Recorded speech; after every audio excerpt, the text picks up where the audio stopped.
How to allow or disallow others to share your public stories to their own story on Facebook. And okay guys, here in your mobile phone, go to Facebook application. Here in Facebook homepage, go to menu on the lower right side on your screen. But if you use Android phone, you can see on the upper right side on your screen. And I use iOS, so go to menu on the lower right side on your screen. Okay, tap menu. Here in menu, go to gear icon on the upper right side on your screen. Tap the gear icon. Here in settings and privacy. Below, you can see here the audience and visibility section.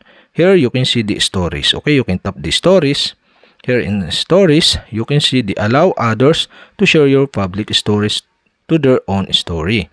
And the allow other to share your public stories to their own story is disallow. Okay, to allow this, you'll have to do is switch on switch button on the right side. And that's it. Okay, you have successfully allow. So if disallow, their story will include your full name and a link to your original story. They control who sees it.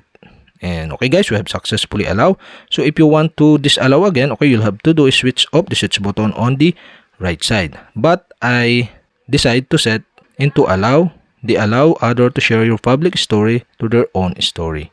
And that's it. Okay, you have successfully allow or disallow others to share your public stories to their own story on Facebook. And okay guys, if you have a question, kindly comment below. And don't forget to hit the subscribe button and the bell to notify you if I have new video. Okay, thanks for watching.